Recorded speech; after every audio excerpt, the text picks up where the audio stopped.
persembahan dari Pak Firly untuk menyelamatkan dirinya dengan isu Harun Masiku. Supaya dilihat lagi oleh orang yang berkepentingan, dia dengan begitu akan diselamatkan. Yang berkuasa lah, Harun Masiku ini diduga menuju ke sana. Itu persembahan pertama. Setahu saya ada 3 persembahan. Tidak lagi melihat ini persoalan yang serius bagi kedua belah pihak. Itu maksud saya bagi Pak Firly ataupun katakan dalam hal ini PDI Perjuangan. Harun Masiku ketangkap. Saya kira itu tadi skenario PDI Perjuangan itu sudah ada, bagaimana mengatasinya. Pak Jokowi juga melihat, wah PDIP tidak terlalu gentar nih kalau urusan Harun Masiku. Jadi bisa jadi persembahannya Pak Firly nanti tidak dianggap. Ada 3 lagi gitu. Kira-kira ya kasus lama EKTP bisa didaur ulang. Yang ketiga ya terkait dengan zaman COVID lah. Yang keempat, ini bukan persembahan untuk menangani perkara, tapi penyelamatan perkara. 3 persembahan membongkar korupsi, 1 mengamankan korupsi. Ada satu pemisah yang jelas antara katakanlah dalam hal ini Pak Jokowi dengan PDI Perjuangan. Pidato Ganjar garis tegasnya sudah dipertegas oleh PDI Perjuangan gitu. Kita bukan lagi bagian dari Pak Jokowi ikut serta mendukung Gibran sebagai calon wakil presiden itu karena tersandera kan. Pak Firly mencoba masuk dalam drama. Hari ini kan sudah membuat rilis bahwa dia menuntut kepastian. Seakan kan dia sudah percaya diri bahwa perkaranya akan ditutup, berani menuntut tentang kepastian hukum. Artinya dia minta ditutup. Bisa aja ditutup dengan alat bukti yang dianggap minim, tidak cukup, dan di SP3 ya boleh-boleh aja. Gitu. Justru saya khawatir ini akan berimplikasi kepada Pak Jokowi. Nyeret nama Pak Jokowi seolah-olah sutradara dari drakor ini. Sebetulnya pembatas benteng pertahanan Pak Jokowi itu makin menipis. Tingkat kepuasan Pak Jokowi ini menurun, ya kan? Ketidaksukaan orang terhadap praktek politik yang dilakukan oleh Pak Jokowi juga meningkat. Soal dinasti politik Pak Jokowi ini mengalami semacam penurunan glorifikasi. Nama baik Pak Jokowi, menurut dugaan saya akan tercemar.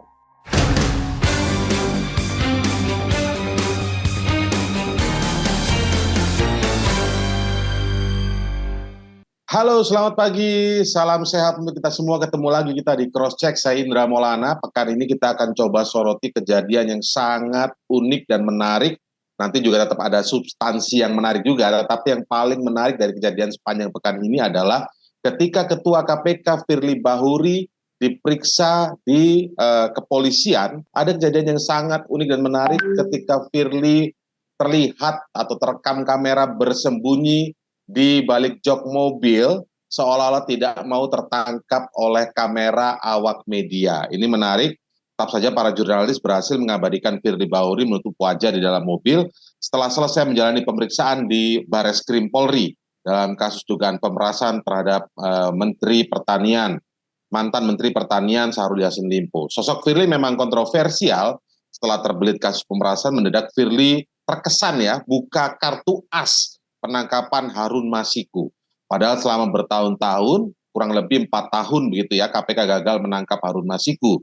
Ada apa? Mendadak Firly seperti banting setir membuka kasus Harun Masiku, politisi PDI Perjuangan. Benarkah Firly sedang bargaining atau posisi tawar dengan Megawati dan Jokowi? Langsung saja kita cross-check kali ini kepada Direktur Eksekutif MAKI, Masyarakat Anti Korupsi Indonesia, Boyamin Saiman, dan pengamat politik Ray Rangkuti. Saya langsung ke Bang Boyamin terlebih dahulu. Bang Boyamin, apa kabar?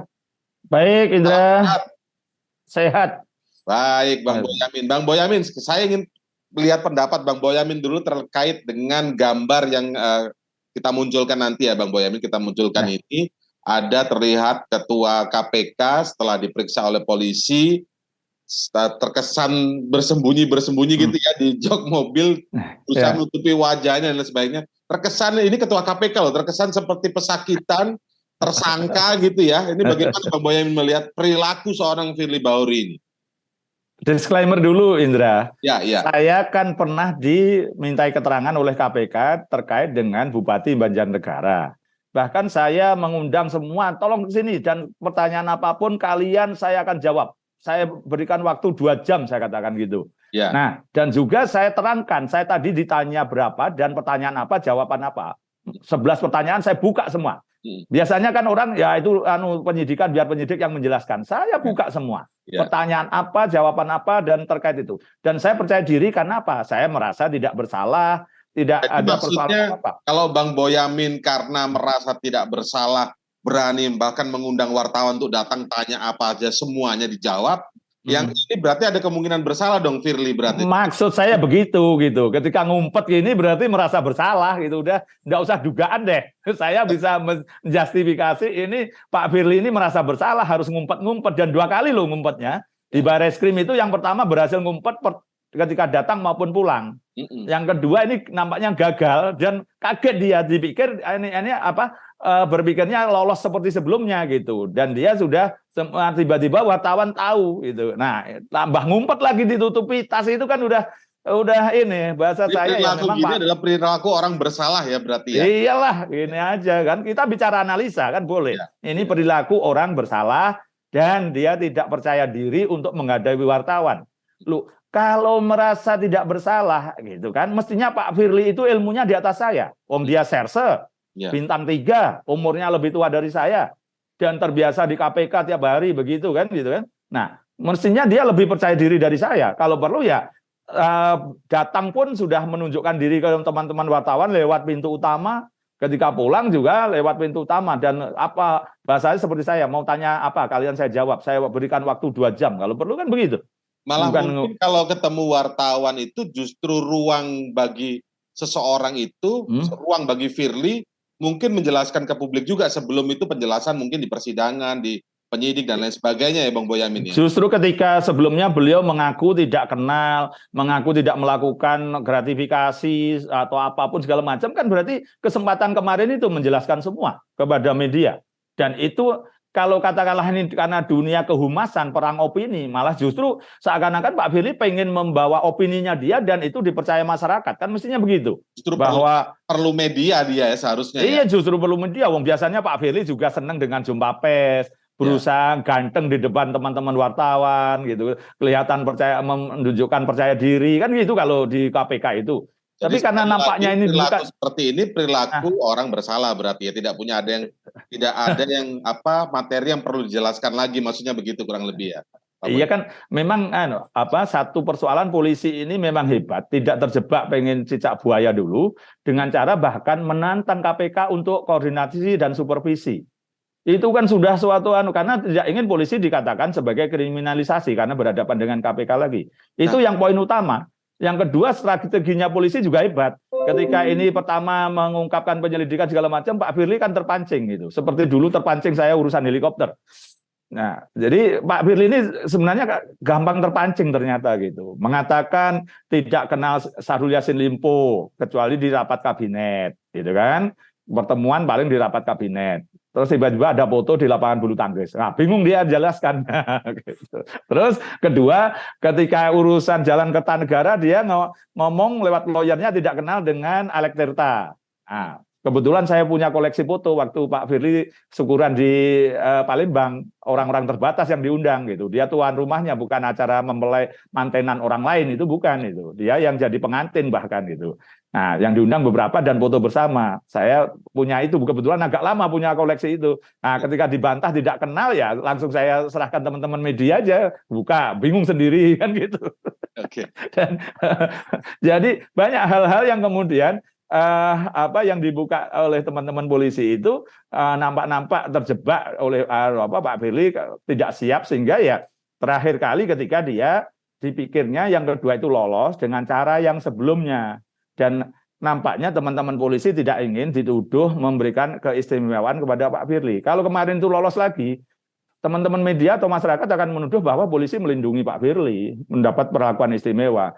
Pemindahan dari Polda ke Barreskrim itu aja sudah perlakuan istimewa, apalagi tidak terendus gitu kan berarti diduga teman-teman polisi melakukan istilahnya perlindungan atau pemberian hak istimewa kepada Pak Firly. Nah, nampaknya kemarin ada sekongkol juga teman-teman media dengan teman-teman polisi gitu. Memberitahu udah selesai turun pakai mobilnya ini. Wah. Ini yang bocorin sebenarnya polisi sendiri ya. Nah, tapi saya masuk ke sini di bagian ini. Memang beberapa kali terjadi keraguan ya di antara teman-teman media ya, wartawan terutama ini mengatakan kok susah sekali untuk memeriksa ini. Oh, karena statusnya saksi dan lain sebagainya tidak bisa dipaksa. Ya. Memang tidak bisa dipaksa. Kalau memang keterangan yang dibutuhkan itu adalah keterangan kunci. Sehingga asumsi publik yang mungkin tidak mengerti detail secara hukum, teknisnya hukum ya, Ya. itu ada perilaku istimewa tadi, begitu Bang Boyamin. Nah, Ya. tapi saya tertarik dengan pernyataan Bang Boyamin tadi, mungkin saja atau sejauh mana sebenarnya jadi concern dari kepolisian, tidak masuk, takut masuk kalau dia sangat agresif, takut masuk pada narasi cicak buaya lagi gitu, kasus Ya, soal cicak betul. buaya lagi. Apakah memang ada seperti itu Bang Boyamin? Ya, yang pertama itu. Kedua kan apapun potensi gugatan pra peradilan. Kalau nanti ada celah yang tidak yang diketahui, yang cacat, membuat cacat karena urutannya ini tidak dipenuhi, misalnya pemeriksaan saksi, ini harus ada waktu penyidikan sebelum penetapan tersangka harus ada. Kalau ini Pak Firly mencoba kemarin itu lari-lari, terus tiba-tiba penetapan tersangka, kan ada celah untuk diajukan gugatan pra peradilan. Dan potensi menang itu kan besar. Pak Firly kan sengaja nampaknya gantian menunggu dengan harapan si penyidik ini membuat kekeliruan dan itu bisa dijadikan celah untuk versi kulitnya. Pra peradilan itu kan kulit, bukan materi perkaranya. Nah, itu polisi nampaknya betul-betul hati-hati, jangan sampai kalah pra peradilan hanya urusan prosedur, urusan administrasi, urusan kulitnya aja gitu. Maka hati-hati, ya udah enggak apa-apa. Dan ini menurut saya polisi makin pintar membuat drama ini agak panjang gitu supaya coba kalau ditetapkan tersangka 2 minggu yang lalu ini dramanya enggak panjang. Teman-teman polisi ini kan memanfaatkan isu ini untuk meningkatkan kepercayaan terhadap polisi, bahwa mereka pun kalau korupsi juga terhadap KPK yang dianggap lebih kuat dan bahkan mantan polisi juga mereka tetap fokus begitu misalnya. Tapi memang belakangan ini saya ada selentingan isu, ada dugaan persembahan dari Pak Firly untuk menyelamatkan dirinya dengan isu Harun Masiku. Oke, ini saya sebelum ke sana. Simpen dulu, jangan sebelum gitu. Saya mau nanya dulu nih sekarang, karena supaya runut aja Bang. Memang itu nanti kita yang akan bahas lebih jauh lagi. Jadi memang ketika supaya menjawab detail nih, banyak kenapa nih ada lama sekali polisi gini, kenapa nggak tersangkain aja? Toh mangkir sudah berkali-kali, kan judul berita itu mangkir. Yang lain-lain tuh mangkir 2 kali selesai tuh langsung jemput kan untuk selanjutnya. Ini kenapa lama dan lain sebagainya? Apakah karena Pak Firly itu juga asalnya dari kepolisian, jadi ada upaya yang dilindungi dan lain sebagainya, muncul soal kubu-kubuan. Nah, ini yang menjadi pertanyaan. Tapi ketika mendengarkan penjelasan Bang Boyamin ini mungkin kita bisa garis bawahi lagi. Jadi ada kesempurnaan prosedur yang ingin dicapai oleh teman-teman kepolisian, gitu ya. Tidak buru-buru tersangka, tidak buru-buru ditangkap gitu, supaya nanti ketika itu di pra-peradilan nggak ada celah, nggak ada kesalahan prosedur gitu kan, sehingga tidak menghambat membuka substansi masalahnya, begitu Bang Boyamin. Betul. Jadi pertama tadi misalnya dengan cara strategi membuka data sedikit-sedikit dan Pak Firly terjebak, misalnya ngaku nggak pernah ketemu di luar atau ngaku tidak kenal Alek Tirta, akhirnya terbuka itu. Nah, itu kan sudah masyarakat juga melihat polisi ini bekerja bagus itu. Dan Pak Firly menjadi bulan-bulanan kan yang pertama itu. Kedua juga prosedur tadi dipenuhi. Karena nanti kalau cacat dan diperadilankan, mungkin aja Pak Firly itu masih diduga punya pengaruh dan pengadilan takut, bisa aja dikabulkan kan, karena memang ada cacat prosedur, cacat administrasi misalnya begitu. Jadi ini dan saya yakin karena apa? Teman-teman polisi menurut versi saya udah yakin dengan alat bukti, ngapain buru-buru gitu kira-kira gitu.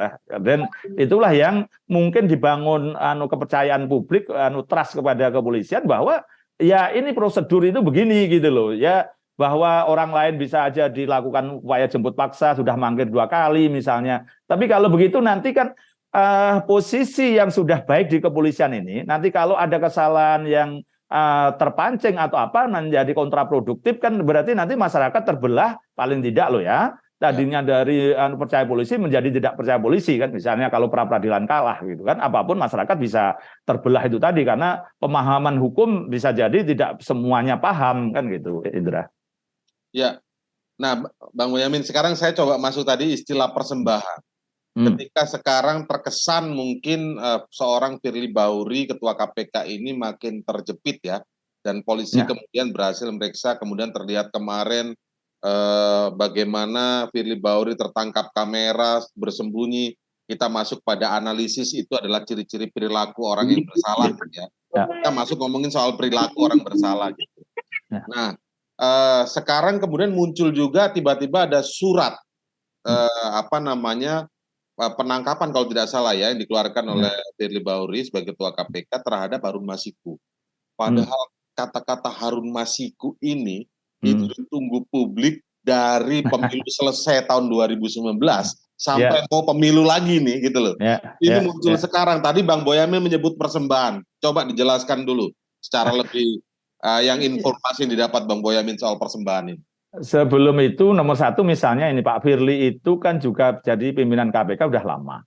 Tanda kutip diduga juga mengetahui borok-borok dari lembaga kepolisian, oknumnya loh ya.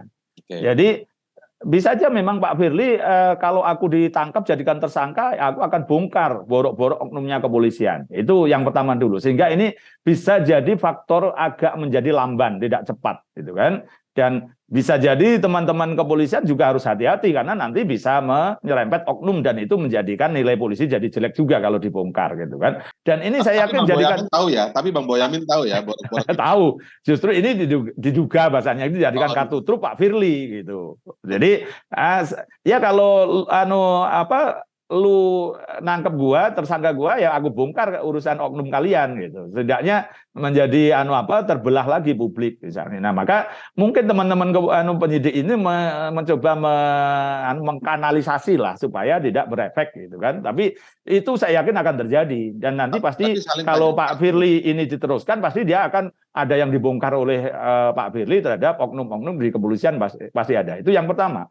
Yang kedua, sebentar Bang, kalau publik sih diuntungkannya mereka biar saling bongkar kan? Justru itu. Kalau kemudian merekanya misalnya hati-hati polisinya, kan pegang kartu truf artinya nggak ada yang bongkar-bongkaran, publiknya malah rugi nih nggak. Justru itu makanya teman-teman media kan paham itu, kemudian tetap ngompor-ngompor ini terus kan supaya saling bongkar. Saya pun juga seneng kan gitu kan.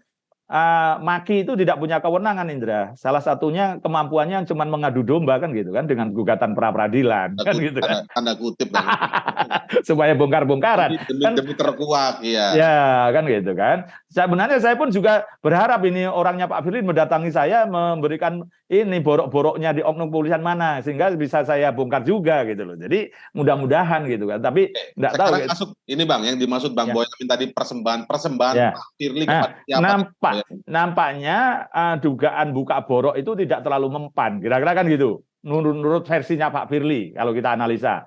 Maka kemudian tahap berikutnya diduga memberikan persembahan supaya selamat, kan gitu. Nah, pada posisi itu persembahan yang dimunculkan yang kita dibaca publik adalah Harun Masiku. 3 minggu yang lalu mengatakan sudah menaikkan nandatangani surat penangkapan yang diumumkan baru aja kemarin. Nah, ini kan sebenarnya lucu aja gitu. Wong sudah diterbitkan red notice gitu kan dan di DPO gitu loh. Kan kalau memang ada informasi ya langsung ditangkap aja. Yang kita tunggu itu adalah pengumuman penangkapan. Gitu loh, itu baru hebat. Tapi kalau cuma pengumuman nandatangani surat penangkapan, itu kalau direktur apa deputi aja bisa gitu, atau kepala satgas aja bisa. Berarti ini gertakan pertama maksudnya. Iya, yang diduga ini memberikan persembahan supaya dilihat lagi oleh orang yang berkepentingan dia dengan begitu akan diselamatkan. Pertanyaannya persembahan ke siapa Bang Boyan? Persembahannya itu ke siapa? Kan nggak mungkin. Iya, yang berkuasa lah. Kita Mas Indra, ini kan percaturan politik ini kan yang dulu jadi satu kubu kan pecah kongsi jadi 2 kubu. Kan gitu. Ya, otomatis kalau ingin selamat ya kepada yang berkuasa, yang lebih berkuasa lah. Kan gitu. Nah, itu kan sudah ketahuan sekarang ini kelompok yang lebih berkuasa yang mana dari kontestasi politik. Jangan ditanya saya nomor berapa, Pak Indra. Bukan soal nomor lah ya, bukan nomor. Tapi kan sudah ada 3 nomor kemarin, nomor 1, nomor 2, nomor 3. Iya, kaitannya ke sana berarti tapi tetap. Iya, sudah Pak Firly nampaknya tahu bahwa ini kan sudah kontestasi Pilpres itu sehingga pada posisi itulah mencoba diduga aja lah sekali lagi mencoba memberikan persembahan supaya dia jadi aman dan selamat. Ya, terkait dengan Harun Masiku ini diduga menuju ke sana. Itu persembahan pertama. Setahu saya ada 3 persembahan, tapi mohon maaf yang kedua, ketiga belum saya buka, Mas Indra.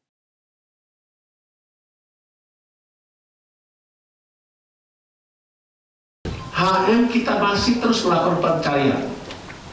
Beberapa waktu lalu, PLT Deputi Penindakan menyampaikan berangkat ke negara tetangga tetapi lagi-lagi belum berhasil melakukan penangkapan. Walaupun informasi sudah cukup kuat, terakhir kurang lebih sekitar 3 minggu lalu, saya menandatangani surat perintah penangkapan dan pencarian terhadap HM itu. Oke, Bang Boyamin, saya merunut fakta aja ya, bukan merunut, menyampaikan fakta. Kalau Harun Masiku ini kan sebenarnya kan pernah menjadi kader PDI Perjuangan. Kelihatan dengan seragamnya kan ada tuh foto-fotonya ketika menjadi buronan pun begitu kan. Mungkin sudah dipecat oleh PDIP-nya dan lain sebagainya, kita nggak tahu. Kalau ini persembahan berarti kepada yang kuasa, berarti ini kan ada antara istana kemudian dengan Partai PDI Perjuangan dong, berarti kan ini kan faktanya begitu nih, berarti kurang lebih seperti itu ya Bang Boyamin. Nah, maksud saya pertanyaannya adalah kalau persembahan ini disampaikan memang artinya kepentingan Firly-nya apa? Keuntungannya maksudnya yang dilakukan oleh istana. Artinya kepolisian mungkin yang dibawa oleh presiden tidak akan membongkar dugaan pemerasan itu, kasus yang dialami Firly sekarang dong, berarti itu yang mau dimau oleh Firly berarti. Iya, dengan bahkan hari ini kan sudah membuat rilis bahwa dia menuntut kepastian. Seakan-akan dia sudah percaya diri bahwa perkaranya akan ditutup gitu bahkan. Karena bahasa dia kan justice delayed, justice denied. Keadilan yang tertunda sama dengan bukan keadilan. Itu kan bahasa saya sehari-hari di Mahkamah Konstitusi sejak tahun 2010. Judicial Review PK berkali-kali Pak Antasari Azhar, terus juga Suud Rusli terkait dengan dugaan pembunuhan tentara sama tentara, terus beberapa isu yang lain saya bawa ke Mahkamah Konstitusi bahwa keadilan yang tertunda sama dengan bukan keadilan. Saya jadi ketawa Pak Firly hari ini mengatakan itu gitu. Padahal dia selama jadi penegak hukum, setahu saya banyak perkara mangkrak gitu. Di KPK pun banyak perkara mangkrak gitu. Jadi udah diperintah oleh pengadilan dalam kasus Senturi bahwa untuk melanjutkan perkara Senturi, selama jabat dia 4 tahun nggak pernah ngutak-ngutik kasus Senturi, bahwa sudah ada perintah pra peradilan yang saya menangkan di Pengadilan Jakarta Selatan dulu gitu loh, tahun 2018. Sekarang nggak ada sampai memanggil satu orang untuk mengembangkan Senturi aja nggak ada. Perkara-perkara yang tersangka 4 tahun, 3 tahun ada juga banyak. TPPU yang harusnya sudah jalan, beberapa kepala daerah dan juga pejabat di Mahkamah Agung yang sudah dikenakan korupsi nggak jalan juga gitu. Jadi agak ketawa juga ketika justice delayed, justice denied gitu. Tapi nampaknya kalau dari sisi kehumasan gitu, Pak Firly nampaknya udah percaya diri bahwa bahkan dia berani menuntut tentang kepastian hukum. Artinya dia minta ditutup gitu kan. Ya bisa aja ditutup dengan alat bukti yang dianggap minim, tidak cukup, dan di SP3 ya boleh-boleh aja gitu kan. Terserah penyidik, tapi pasti saya gugat pra peradilan nanti untuk menguji SP3-nya itu kan kalau nanti ada SP3 gitu. Jadi inilah menurut saya kita cermati, kita pantau, kita kawal Mas Indra.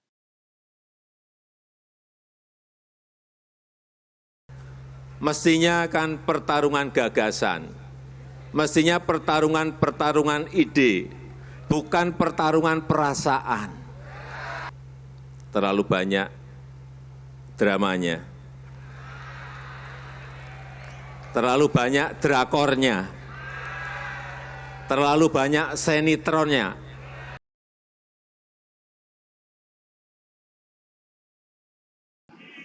Tapi beberapa hari ini kita sedang disuguhkan untuk menonton drakor yang sangat menarik. Bang Rey, tadi kan kita bicara soal sosok Firly Bahuri diperiksa kemarin, terlihat tertangkap kamera wartawan ya, banyak wartawan sembunyi di belakang jok gitulah segala macam. Sosoknya kan ketua KPK nggak harusnya gitu. Bang Boyamin tadi memberikan gambaran, dia juga pernah dimintain keterangan segala macam, setelah selesai keluar ngumpulin wartawan, malah ini loh tadi ada begini. Artinya orang yang sembunyi itu adalah analisisnya perilaku orang bersalah gitu. Perilaku ya, kita ngomong perilaku orang bersalah. Kenapa nggak terbuka dan lain sebagainya. Terus ketika kita masuk juga soal penerbitan surat penangkapan yang Harun Masiku yang tiba-tiba muncul ditantangani oleh Firly Bahuri, ini adalah dugaannya adalah persembahan kepada penguasa biar Firly ini selamat gitu, kurang lebih gitu analisis ininya. Berarti ini sandra kasus di pemilu dalam konteks ini jadi menjadi muncul lagi nih Bang Rey. Bang Rey melihat artinya kira-kira berarti ini adalah drakor baru dong. Kalau minjam istilahnya Pak Jokowi sama Pak Ganjar nih, drakor pemilu ini berarti dong Pak Bang Rey. Iya, kan ini bukan kali pertama. Saya kira kalau untuk di Indonesia penegakan hukum itu dekat dengan politik itu nggak terbantah. Jadi politik yang memberi kesempatan kepada penegak hukum untuk menindak dan atau politik yang mencegah penegak hukum untuk menindak. Itu dua hal yang tak terpisah dalam realitas penegakan hukum, khususnya yang terkait dengan tindak pidana korupsi kan. Nah, oleh karena itu kalau katakanlah hampir di semua persoalan yang berhubungan dengan penegakan hukum terkait dengan korupsi dekat dengan politik, itu nggak bisa dihindarkan. Seperti yang kita lihat sekarang ini kan, karena umumnya ya para elit kita ini punya celah-celah sendiri yang memungkinkan itu didorong atau sebaliknya ditahan untuk dalam kerangka tawar-menawar.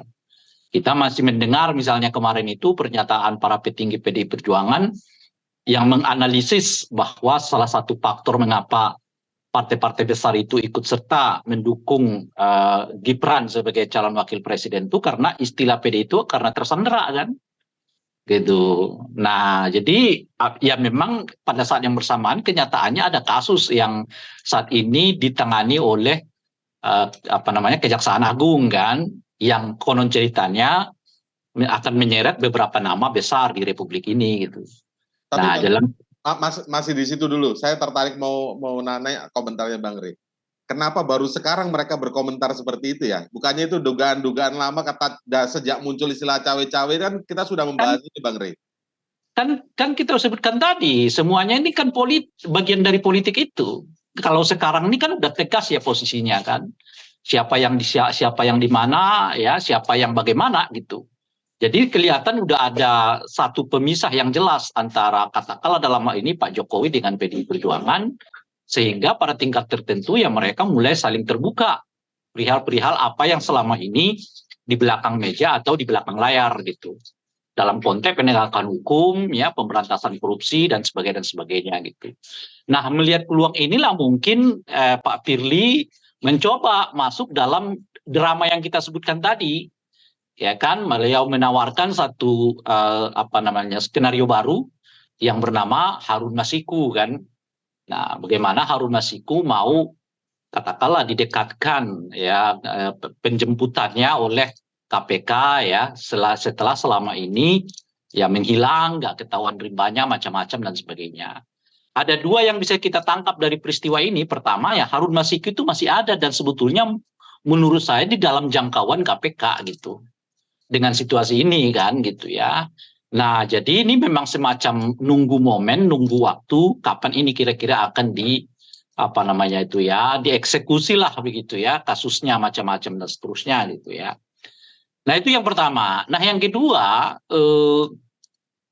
boleh jadi memang tidak ada juga ini orang sudah gitu nggak ketahuan rimbanya tapi dipakai untuk kerangka bagian dari dari proses tawar menawar tadi kalau itu pun ada gitu. Nggak ada ini maksudnya apa Bang Rey?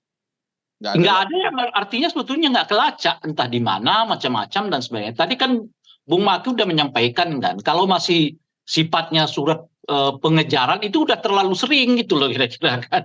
Yang dibutuhkan sekarang bukan lagi surat pengejaran tapi sudah dalam bentuk penangkapan pada saat yang bersamaan gitu. Pengumuman penangkapan kata Bang Boya. Iya, itu yang dibutuhkan sekarang gitu. Kalau pengejaran ini udah terlalu sering, udah terlalu banyak diungkapkan oleh pihak kepolisian tentang ya pengejaran yang bernama Harun Masiku. Dan pertanyaannya Harun Masiku ini sebenarnya masih di dalam jangkauan kepolisian apa tidak gitu. Nah, itu yang sebaliknya. Kalau tidak di dalam jangkauan kepolisian, yaitu makanya kita menyebut mungkin ini bagian dari proses untuk menaikkan sedikit wibawanya Pak Firly ya di mata orang-orang yang dia anggap sedang memainkan hukum terhadap dirinya gitu. Nah, pertanyaan berikutnya adalah apakah implikasi dari semua ini terhadap baik politik maupun penegakan hukum kan kira-kira begitu. Saya sih sekarang tidak lagi melihat ini persoalan yang serius bagi kedua belah pihak gitu. Maksud saya bagi Pak Firly ataupun katakan dalam hal ini PDI Perjuangan. Artinya PDI Perjuangan kalaupun kemudian nanti katakanlah misalnya Pak Firly-nya Pak Harun Masikunya ketangkap gitu, mereka udah siap-siap untuk membuat semacam argumentasi yang memungkinkan mereka untuk tidak dikaitkan langsung dengan peristiwa ini gitu. Atau Pasang ya kuda-kuda gitu, Pak Ray. Hah? Kenapa? Pasang kuda-kuda. Lah iya, ya. Pasang Karena kan kuda-kuda. kasusnya udah terlalu lama. Jadi segala kemungkinan kan udah bisa dicari kiatnya, kira-kira Ya, begitu. Kecuali belum ada, ini udah lebih dari setahun ya, bahkan udah masuk 2 tahun setahu saya ya. Jadi ya segala cara mungkin udah diantisipasi kalau begini, begini, begini, begini. Maksudnya kalau Termasuk menurut saya, Masiku ketangkap, hah? itu juga kalaupun Harun Masiku ketangkap itu nggak bisa dihubungkan dengan mereka lah gitu yang diduga. Iya, kan kalau ketangkap tuh kan kira-kira ada 2 efeknya, ya kan. Efek pertama mungkin akan menyeret beberapa nama-nama yang ada di DPD Perjuangan, mungkin ya, kita nggak tahu. Nah itu yang dikhawatirkan salah satunya. Dan yang kedua akan dapat berakibat menurunnya elektabilitas PDI Perjuangan. Nah dua-duanya menurut saya udah dibuat tuh ininya langkah-langkahnya. Kalau misalnya menyeret nama orang, ya seperti apa nanti menghadapinya. Tapi kalau yang kedua soal elektabilitas, saya kira itu jauh lebih mudah diatasi oleh katakanlah dalam hal ini PDI Perjuangan. Saya kira orang sudah bisa melihat antara PDI dengan Pak Jokowi itu beda. Jadi kalaupun kasus Harun Masiku ini ketangkap, dia akan heboh, ya kan, sehari 2 hari, setelah itu akan berlalu begitu saja. Itu bacaan saya, sehingga kalau konteksnya elektabilitas nggak terlalu mengkhawatirkan menurut saya sih bagi PDI Perjuangan ya. Kalau misalnya lagi-lagi ya yang bersangkutan itu ketangkap oleh KPK begitu ya. Nah justru saya khawatir ini akan berimplikasi kepada Pak Jokowi justru. Kenapa gitu? Karena kita orang seperti yang tadi, ini KPK ini kan sekarang sudah di bawah presiden. Ya kan, kalau kemudian KPK akhirnya dapat menangkap yang bersangkutan, lagi-lagi kalau bisa ketangkap ya asumsinya ini, mengapa baru sekarang gitu loh kira-kira tuh. Mengapa tidak dari dulu gitu. Nah ini akan justru menyeret nama Pak Jokowi seolah-olah sutradara dari drakor ini gitu loh kira-kira tuh, ya kan? Mungkin gini Pak Ray. Karena ada anaknya yang ikut berkontestasi di situ. Bukan. Bisa jadi gitu. Karena ada ketegangan kan. Kan PDI sekarang khususnya setelah pidato Ganjar waktu penarikan nomor urut itu, ya, itu menurut saya udah garis tegasnya udah dipertegas oleh PDI Perjuangan gitu. Kita bukan lagi bagian dari Pak Jokowi. Bahasa saya itu kita akan menutupi kelemahan yang selama ini terjadi di di kekuasaan Pak Jokowi. Apa itu? Demokrasi yang lebih beradab, kan kira-kira gitu. KKN, anti KKN, NKRI, dan yang keempat adalah soal penegakan hukum. Kira-kira begitulah. Nah, kalau jadi saya gini, Pak Ray, kalau saya boleh menyarankan teman-teman PDIP, gampang aja menghadapi ini, playing victim. Jadi korban dizolimi malah dapat simpati nanti malah dari masyarakat. Kalau ya itu kan bahasa yang lain begitu. Itu kan juga makanya saya mengatakan sedang di ini kan Bang Rey, yang sekarang banyak juga penilaian publik melihat contoh kemarin misalnya apa yang dilakukan oleh PDI Perjuangan sejauh ini, misalnya ketika menarik garis terhadap Pak Jokowi begitu ya, tidak keras, misalnya tidak juga yang soal Gibran, KTA dan lain sebagainya kan tidak keras. Itu disebut banyak publik playing victim. Jadi ada kemungkinan kaitan-kaitannya seperti ini juga. Itu akan bukan itu aja, sebetulnya Bung Indra. Ini misalnya soal dugaan keterlibatan aparat, menurunkan baliho-baliho PDI Perjuangan gitu ya. Kemudian kantor PDI Perjuangan yang didatangi oleh aparat, ya kan, dan seterusnya. Itu kan ada kelihatan kesan bahwa PDI ini sekarang lagi diturbulensikan, kira-kira begitulah. Ya, didolimi. Kan? Iyalah. Nah, pengungkapan Harun Masiku itu atau penangkapan Harun Masiku itu bisa dibuat bagian dari rentetan itu gitu loh. Makanya saya mengatakan tadi nih, justru kalau ini kejadian nih, bola liarnya malah ke Pak Jokowi gitu. Seolah-olah Pak Jokowi lah yang menjadi sutradara dari semua skenario ini gitu ya. Dan ini bagian dari yang mungkin ya dimainkan oleh Pak Jokowi dalam rangka menghambat elektabilitas PDI Perjuangan. Kira-kira begitulah mungkin narasinya akan keluar gitu. Nah, oleh karena itu sebetulnya kalaupun nanti Harun Masiku ketangkap, saya kira itu tadi skenario PDI Perjuangan itu sudah ada, bagaimana mengatasinya, langkah-langkahnya. Justru sebetulnya nanti ini akan mengimbas kepada Pak Jokowi. Nah itu satu. Nah yang kedua, itu tadi asumsi orang, ini Pak Jokowi bagaimana? Ya, ini Pak Jokowi bagaimana? Kok penegakan hukum begini-begini amat, kalau lagi nggak suka baru kasusnya diungkap, misalnya begitu tuh. Dan ini akan mempertebal apa yang selama ini diungkapkan juga oleh PDI misalnya, bahwa ada kasus orang yang tersandera dan seterusnya, seterusnya itu gitu. Jadi ada kesan yang akan muncul mungkin di publik, Pak Jokowi kalau nggak mau suka main hukum deh gitu kira-kira. Dan itu tadinya akan merembes nanti ke soal misalnya banyak sekali para kritikus yang dikriminalisasi lah. Tapi kan Itu kan memang saat itu memang tidak ngefek juga sama Pak Jokowi. Nah, kalau sekarang bedanya apa kira-kira? Sengefek apa kira-kira? nggak ngefek tuh kan karena PDI-nya masih berada di belakang kan. Nah sekarang PDI-nya berhadapan-hadapan dengan Pak Jokowi. Jadi sebetulnya pembatas benteng pertahanan Pak Jokowi itu makin menipis gitu loh. Kan kalau selama ini kan bentengnya ada dua lah katakan begitu. Satu partai dalam ini PDI Perjuangan. Kalau hal ini isu negatif yang menimpa Pak Jokowi, PDI-nya kan tampil di depan kan bersama dengan relawan. Dua kekuatan ini sekarang berhadapan-hadapan dengan Pak Jokowi, meski tidak semua relawan ya, setengah dari relawannya mungkin berhadapan-hadapan dengan Pak Jokowi. Itu dilihatnya sederhana, Bung Indra ya. Tingkat kepuasan Pak Jokowi ini menurun, ya kan. Kedua, ketidaksukaan orang terhadap praktek politik yang dilakukan oleh Pak Jokowi juga meningkat, soal dinasti politik kan gitu ya. Nah, kemudian orang mulai menarik-narik antara mengapa kok orang bisa menerima Gibran dengan pernyataan PDI yang menyebut ada kasus yang tersandera. Gitu. Jadi lebih memudahkan bagi PDI Perjuangan untuk membentuk imajinasi tertentu dibandingkan dengan Pak Jokowi saat ini, itu maksud saya gitu. Nah, contoh yang lainnya itu adalah bagaimana Pak Jokowi ini mengalami semacam penurunan glorifikasi. Kan beliau ini 2-3 hari setahu saya berada di luar negeri untuk salah satunya kasus Palestina kan gitu. Nah, ya. Tapi begitu pulang ke dalam negeri atau sampai hari ini kita nggak melihat ada glorifikasi atas hasil-hasil yang sudah dibuat oleh Pak Jokowi di Palestina itu.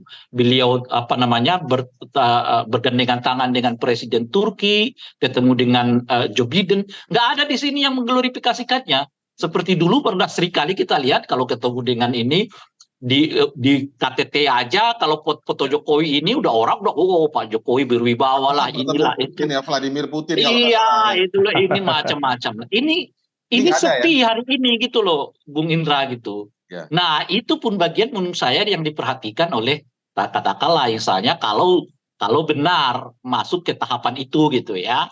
Jadi ini semua landscape ini diperhatikan. Ini bukan hanya akan menimpa PDI, tetapi pada saat yang bersamaan juga akan bisa menerjang Pak Jokowi dengan isu ini gitu. Oke. Nah, saya kembali ke soal persembahan kalau gitu, Bang Boyamin. Berarti kualitas persembahannya ini kalau pakai istilah Bang Boyamin, persembahan belum persembahan banget nih kalau cuman surat tanda tangan penanggapan dong. Harusnya nggak ngefek berarti. Ini belum layak disembahkan gitu loh, Mas, dipersembahkan. Ya, tadi kan saya menyampaikan ke Indra itu ada 3 gitu, ada 3 lagi nantinya. Ya kita tunggu persembahan-persembahan berikutnya gitu.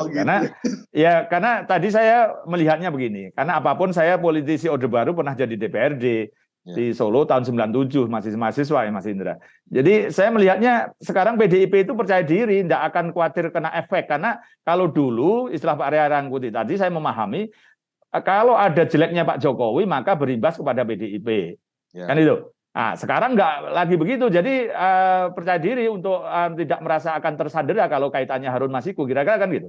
Jadi ya tidak terlalu mungkin Pak Jokowi juga melihat wah PDIP tidak terlalu gentar nih kalau urusan Harun Masiku. Jadi bisa jadi persembahannya Pak Firly nanti tidak dianggap juga gitu loh. Jadi kita lihat proses-proses itu, tapi saya sudah mencatatnya ada 3 lagi gitu. Kira-kira ya kasus lama EKTP bisa didaur ulang gitu misalnya. Oh, saya tahu ini arahnya ke mana.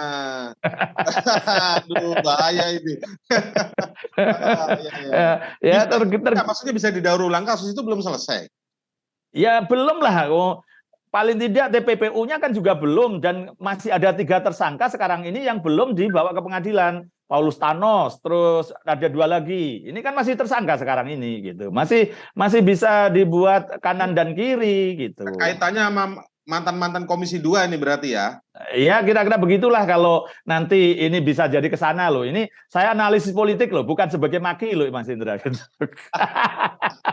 Ada dua lagi, tapi nanti dikira saya, oh Mas Boyamin cuma ngomong 3, tapi sebenarnya nggak ada. Nah, Ini ya, kisi-kisi aja Bang Boyamin. Kayak tadi kan baru kisi-kisi belum lengkap. Kisi-kisi yang ketiga apa ini? Yang ketiga ya terkait dengan zaman COVID lah.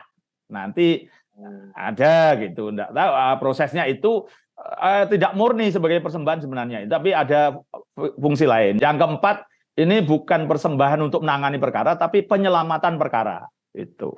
Oh, persembahan penyelamatan, bukan bongkar-bongkar kasus, tapi bukan tutup kasusnya gitu ya. Mengkanalisasi supaya misalnya kasus ini sebenarnya bisa melebar ke 3-4, hanya cukup di 1 aja gitu.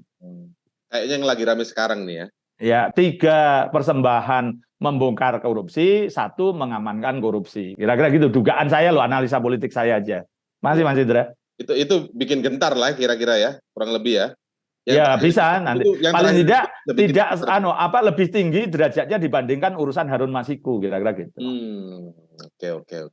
Tadi catatannya ada 4 ini, ada 4 berarti ya. Kisi-kisi lah paling tidak, ini kan analisis ya.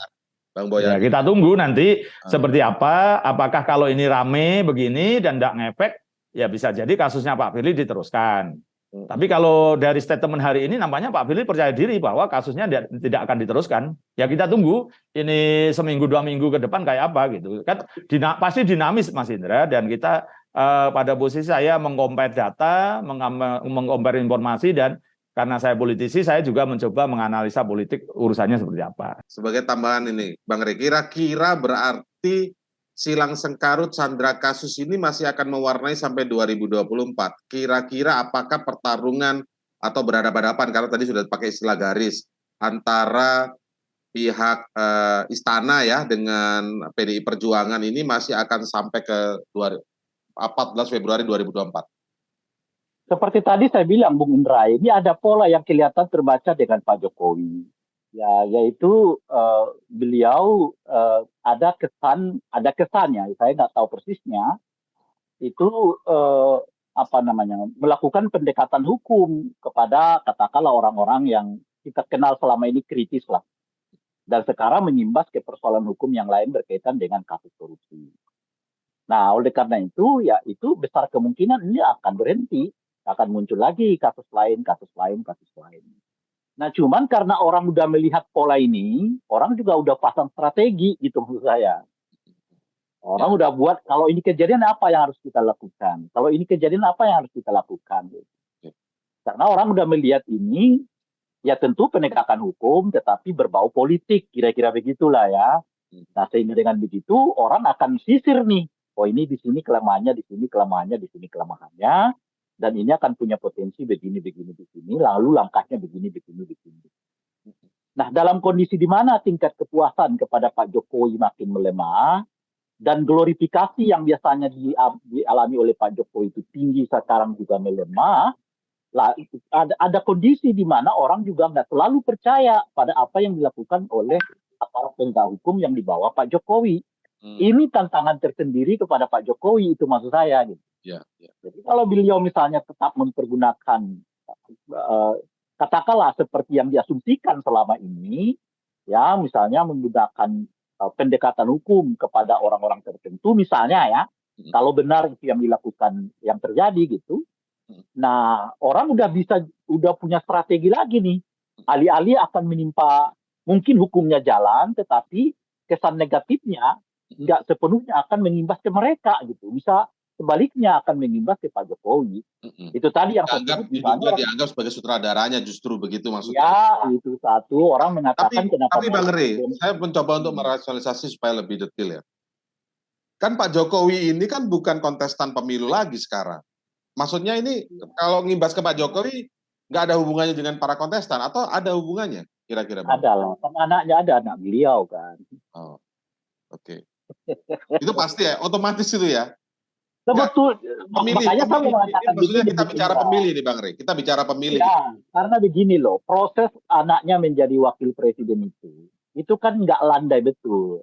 Orang mempertanyakan sampai sekarang soal derajat moralitasnya. yaitu putusan yang dinyatakan dibuat dengan cara melanggar eh, etika berat gitu. Artinya putusan itu secara moral sebetulnya tidak layak dan patut untuk dijalankan gitu kira-kira. Tapi kenyataannya dengan putusan itulah Gibran sekarang maju. Ya. Dan semua kita juga tahu bagi Pak Jokowi itu kelihatan nggak ada lagi apa istilahnya itu ya alternatif kecuali harus menang. Hmm. Gitu. Kenapa gitu? Ya kalau beliau tidak menang di sini kan apa namanya rentetan peristiwa politiknya kan banyak ini gitu loh. Ya, ya. Ya, saya udah berulang kali juga mengatakan oposisinya sekarang bukan cuma 2 partai, 5 partai loh yang oposisi itu sekarang. Hmm. Nasdem, PKS, ya, PDI, Demokrat, ya, kemudian juga PKB. PKB, sorry Demokrat belum ya, PKB dan juga P3. Itu hitungan kursinya 314 kursi di DPR. Ya, ya. Gitu. Nah sekarang kan sudah di launching tuh yang namanya hak angket. Hak Nah, angket ini sekarang masih adem, Mas Indra. ya. Biasa itu. Tapi Awal-awal lihat pasti aja gitu ya. ya adem. Tapi yang penting tuh udah ada masuk tabungan, Mm-mm. gitu. Tabungan isu gitu. Lihat aja nanti kalau di putaran kedua ada siklus perubahan politik yang berbeda, bisa-bisa angket ini akan makin ramai. Mm-mm. Apalagi sudah ada Cepat bergulirnya gitu ya. yo namanya politik ya, apalagi nanti ada putusan Mahkamah Konstitusi. Apalagi ditambah dengan putusan Majelis Kehormatan Mahkamah Konstitusi itu. Ya, MKMK Jadi ya. makin kuat argumen dari hak angket ini gitu kira-kira. Nah, oleh karena itulah menurut saya ini bagian dari yang semua mungkin diperhitungkan kalau kita unit analisisnya ya, bahwa peristiwa-peristiwa hukum ini berkaitan dengan politik. Kalau itu unit analisisnya. Maka kalau kita menganalisisnya dari situ, Ya. ya itu artinya nggak mudah juga, khususnya bagi aktor yang memainkan hukum sebagai instrumen untuk politik itu melakukannya saat ini, karena udah ini loh gitu loh Pak, udah kebaca caranya gitu loh, ya. Orang udah punya siap-siap caranya mengatasinya bagaimana, ya menyelesaikannya bagaimana dan seterusnya itu gitu. Dan ada juga ketergantungan politik yang paling mengait saat ini gitu. Jadi kalau Anda tekan di sini, ini bisa keluar loh di sini. Oke. Itulah misalnya tuh kan, kalau Anda ini masih main di situ, oh, ini kita kencangin juga nih. Nah, itu kira-kira. Bang Rey, Nah, kalau yang saya paling penting ya. itu, Bung Indra, dengan peristiwa ini semua, itu tadi mengakibatkan justru nama baik Pak Jokowi, menurut dugaan saya akan tercemar.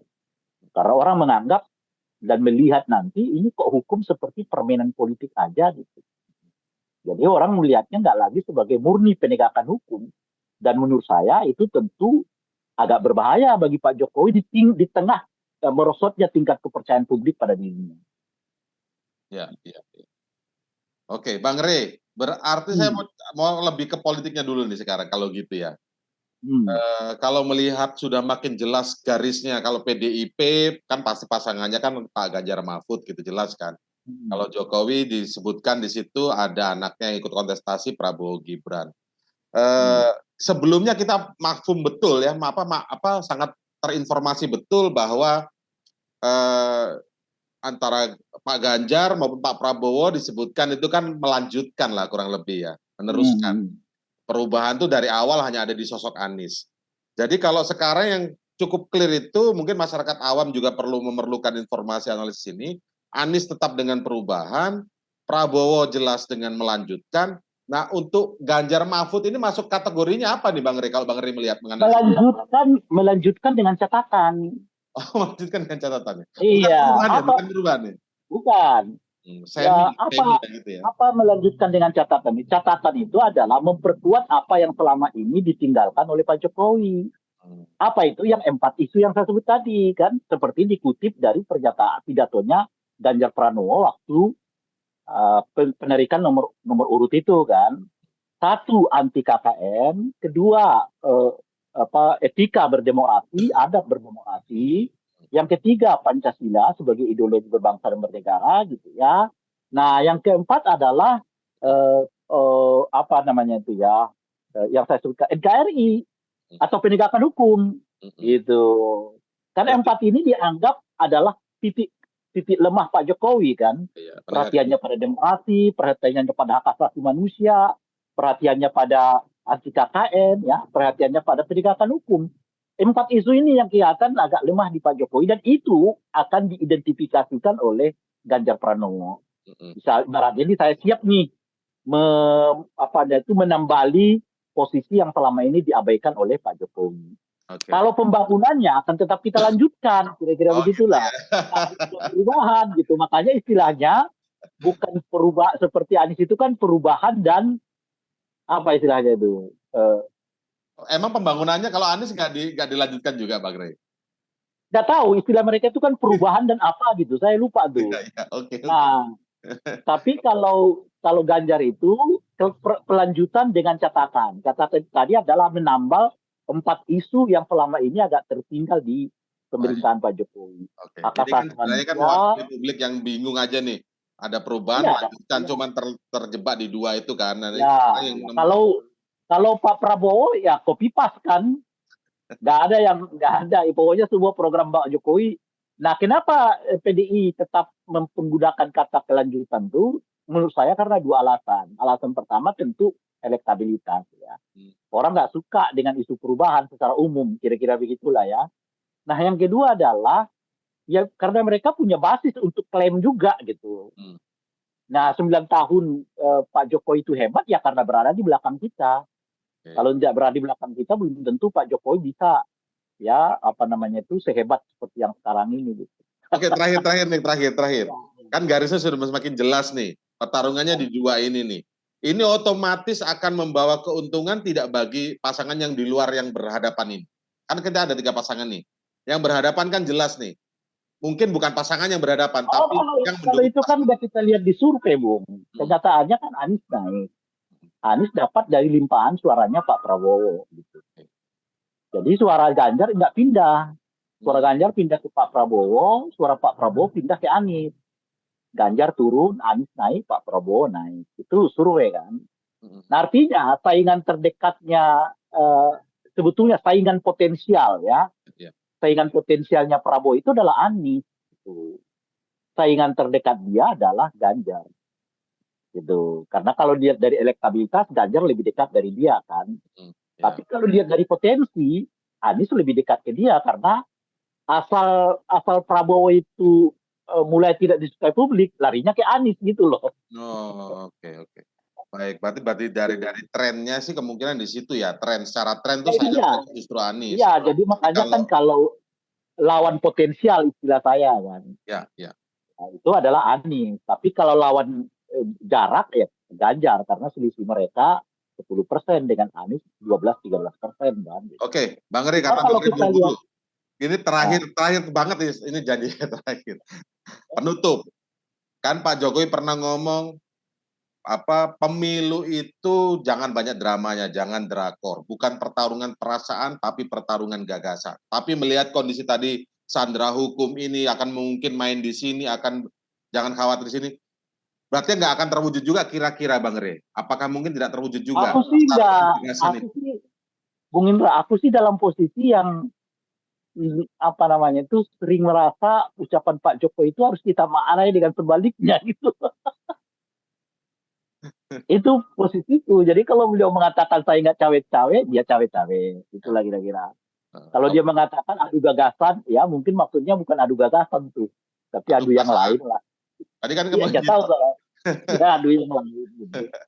Jadi aku dalam posisi begitu, Bung Indra. Cara melihat Pak Jokowi itu, pahamilah Pak Jokowi dari makna yang berbeda dari yang terungkap gitu. Oke, kalau gitu Bang Rey, kita lihat perkembangannya. Cukup lama juga dinamikanya. Terima kasih Bang Rey atas waktunya. Selamat siang Bang Rey, sampai jumpa. Assalamualaikum. Waalaikumsalam. Ya, itu tadi diskusi kita di akhir pekan kali ini dalam Cross Check. Saya Indra Maulana, sekali ini mengucapkan terima kasih Anda terus menyaksikan Cross Check setiap pukul 10 waktu Indonesia Barat di kanal YouTube medcom.id dan metrotvnews.com. Sampai jumpa.